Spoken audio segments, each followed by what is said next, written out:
joining us again is Lyagyari Nangyal Dolkar, Tibetan MP. Ma'am, if you can hear me, again, we've shown our viewers the visuals and the kind of damage that has taken place. Could you tell us a little more? What exactly is the death toll right now, and what kind of damage are we talking about? Well, the epicenter, the exact epicenter of the current earthquake we are talking about is at Shikate of the so-called Tibet Autonomous Region at the moment. So the tremor had been felt in Nepal as well, but we're looking into loss of lives, destructions of property, and casualty that is happening in Shikate, particularly around that area. What is interesting for me is to look into the numbers that is coming out from the state media of China versus the report that we're getting, information that we're getting from social media from the independent citizens in Tibet and from China. So we're looking into more than 53 at the moment, and what I suspect is it could be more than that, because in 2010 we have had the exact 7.1 magnitude of earthquake that is taking place that took place in Tibet, and that time we had about more than 2,600 Tibetans who died during that particular earthquake. So I suspect that the casualty will continue to increase, and the death will also continue to increase. And what is concerning for us is the record that China has been keeping so far of how whenever there is any sort of natural disaster taking place within China or vis-a-vis taking place in the occupied regions like Tibet, the support, the aids, the humanitarian aids, the emergency aids had always been very meager. So this is what I particularly am very concerned about at the moment. And I think one thing that we always forget to bring into the notice is the causes of such an earthquake taking place. And we know that one of the most major reason behind such big earthquake are those man-made reasons, like the mining taking place. So we know that Tibet right now is facing China's one of the most exploitation of natural resources. We're talking about the natural resources of oil and gas and lithium.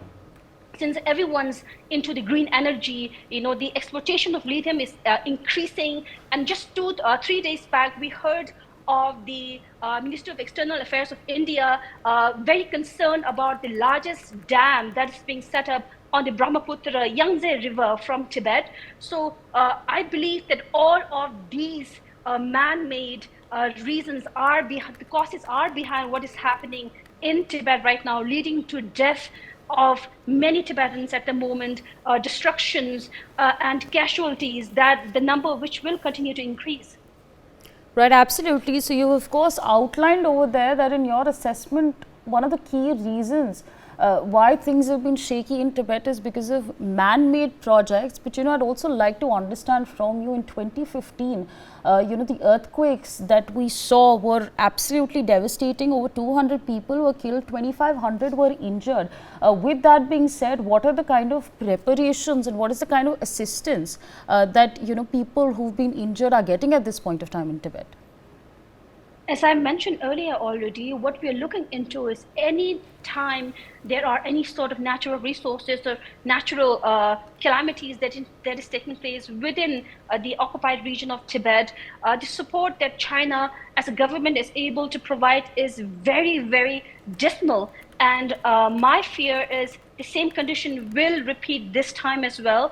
We are talking about Shikate, considered one of the holiest region of Tibet, which is the seat of Panchen Lama, the second highest Lama next to His Holiness the 14th Dalai Lama. So we know that this is a very important area, a very holy area with a large number of population of Tibetans. So I suspect that a number will continue to increase, and perhaps it'll be better for us to look into the number that we will get from social media instead of the state media of China, where there'll be a huge difference in numbers. And certainly the state media of China is claiming that they've already started providing lots of support, humanitarian support for the Tibetans, but I hardly doubt that such is the case at the moment. Ma'am, on that note, I'd also like to understand from you what is the kind of humanitarian support that Tibet is currently looking for. Again, it's massive devastation over there from the visuals that we've seen. Lots of debris on the floor. We saw visuals of people frantically running as the earthquake took place. Buildings have collapsed. What is the kind of humanitarian support that you're looking for? Now we're looking into how many homes have been destroyed, many shops have been destroyed. I suspect that we'll see further more images of important and old monasteries, perhaps, and many other buildings that have been constructed since many years, perhaps centuries old, could also be impacted, not to mention the death that could have occurred. So what could be expected out of Chinese Communist Party and the leadership is to act like a nation that has a seat in the Security Council of United Nations, and to treat the Tibetans the way they should be, as a human being that deserve the support right now. And these are the support that they need at the moment. I'm sure there'll be families who would have lost their family members at the moment, all the destructions of buildings and the schools and everything that is taking place. So there's need of so much support at the moment. Now, of course, the health-wise as well. Right, ma'am, absolutely. My sympathies and condolences to those who have lost their loved ones in this earthquake that has taken place. Thank you so much for taking our time and speaking to us on NewsX. For more such videos, subscribe to the NewsX YouTube channel, hit the bell icon.